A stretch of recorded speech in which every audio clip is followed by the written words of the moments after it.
नमस्कार दोस्तों, मैं एन बालाजी उषावाला ब्लॉक 2022 के कोनसीमा रोड ट्रिप के इस अंतिम भाग में आप लोग सबों का स्वागत करता हूं। उम्मीद करता हूं कि अब तक आप लोगों ने कोनसीमा रोड ट्रिप के सभी भागों का आनंद लिया होगा और उम्मीद करता हूं कि इस भाग का भी आनंद लेंगे। पेरूपालम से निकलने के बाद हम लोग का अगला पड़ाव था विजयवाड़ा। विजयवाड़ा में हम लोग को दुर्गा माता का मंदिर दर्शन करना था, लेकिन हम लोगों ने एक बात को हम लोग भूल गए कि दुर्गा पूजा के बाद से 2-3 महीनों तक वहाँ पर लाल रंग के वस्त्र धारण करके आंध्र प्रदेश और उसके इर्द गिर्द में जितने भी लोग हैं भवानी का मतलब भवानी कहकर माता का दर्शन करने आते हैं और यह संख्या लाखों में होती है। इस बात का अंदाजा हम लोग को नहीं था। इस वजह से हम लोग को काफ़ी कठिनाइयों का सामना करना पड़ा। इसके बाद जब हम लोग विजयवाड़ा पहुँचे माँ दुर्गा का दर्शन करने के लिए, जो कि कृष्णा नदी के तट पर ही उनका मंदिर है, तो सामान्य रूप से जब भी हम लोग वहाँ जाते हैं तो गाड़ी जहाँ पार्क करते हैं उससे थोड़ी दूर चलने के बाद वहाँ एक लिफ्ट की व्यवस्था है जो सीधा मंदिर तक ले जाती है और वहाँ से थोड़ी दूर चलने पर माँ का दर्शन हो जाता है। लेकिन दुर्गा पूजा के बाद से बहुत दिनों तक वहाँ पर काफ़ी भीड़ होती है। जैसे बाबा धाम वगैरह के लिए सावन महीना में जो दर्शनार्थी जाते हैं, उसी तरह से वहाँ पर दुर्गा पूजा से लेकर दिवाली या इसके कुछ दिवाली के 15 महीने बाद तक काफ़ी भीड़ होती है। तो इस बात की जानकारी हम लोग को नहीं थी और हम लोग उस भीड़ में बुरी तरह से हम लोग फंस गए। साथ ही साथ उसी समय में हम लोग को लगा कि ड्राइवर भी उतना कैपेबल नहीं है जो हम लोग को यहाँ लेके आया था।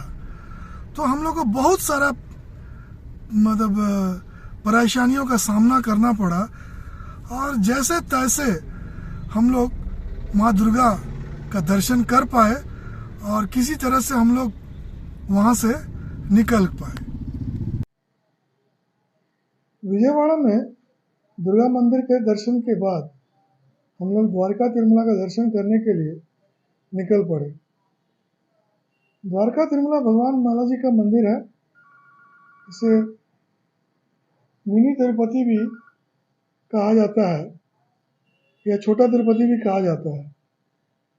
यह विजयवाड़ा से करीब 99 किलोमीटर की दूरी पर है और विशाखापट्टनम से 272 किलोमीटर की दूरी पर है।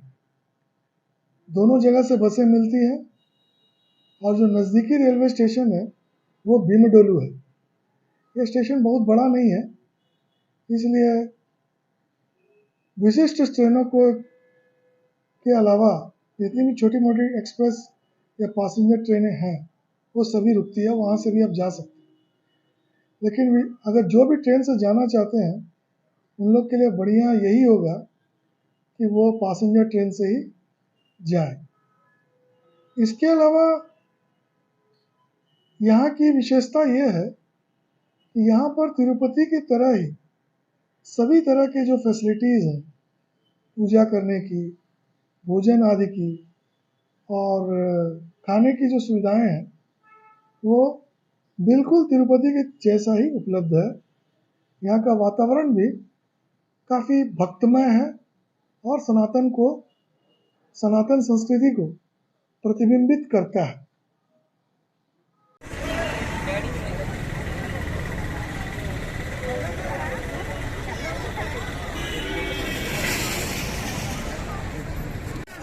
గుడి దగ్గరికి వెళ్ళిపోద్దట.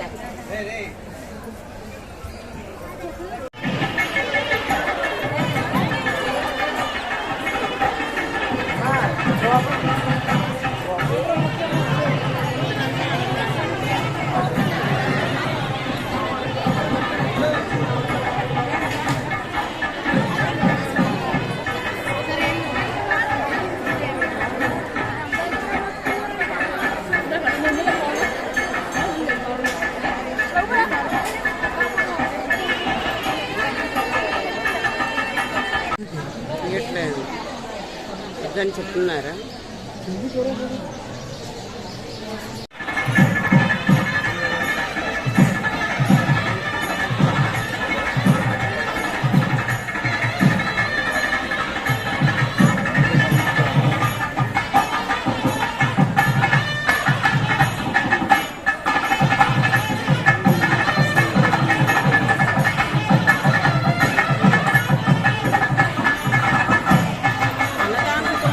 అయితే అక్కడ వెళ్ళి అడగండి, అక్కడ చెప్తారు అన్నారు. అది అన్నదానం కానీ ఇక్కడ ఓన్లీ ఇస్తారు. ఆ డీటెయిల్స్ ఇది చెప్పాడు. ఇక్కడ క్యాలెండర్ అయ్యి అడుగుతారు. అడగాల అక్కడికి వెళ్ళి.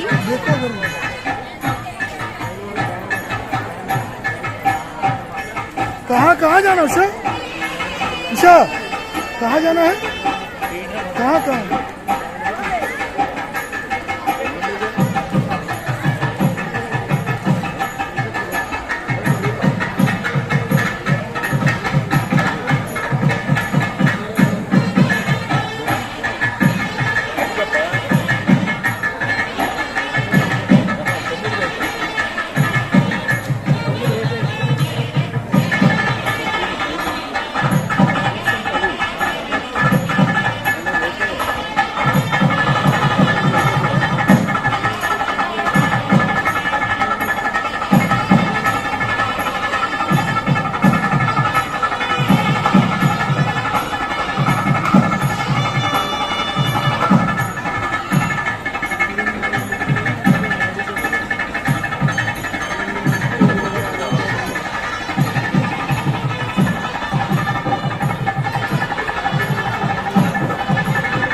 మంచినీళ్ళు తీసుకో, మంచినీళ్ళు.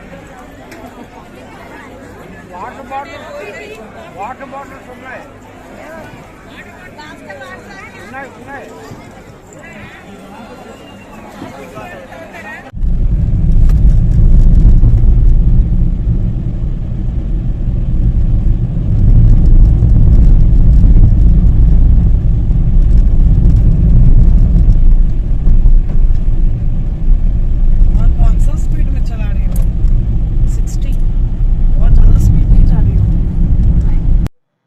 इस मंदिर के दर्शन के साथ ही हम लोग का यह टूर समाप्त होता है। यह टूर जो कोनसीमा का टूर था, यहीं पर हम लोग खत्म करते हैं। इसके बाद बहुत जल्द हम लोग एक नए रोड ट्रिप पर निकलेंगे। छोटा सा ही रोड ट्रिप होगा, लेकिन उसमें हम लोग निकलेंगे और आपको भी उस रोड ट्रिप में डिजिटली साथ लेके चलेंगे।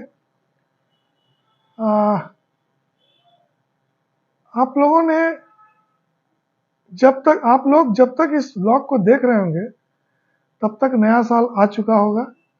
नया साल आप लोग मना चुके होंगे।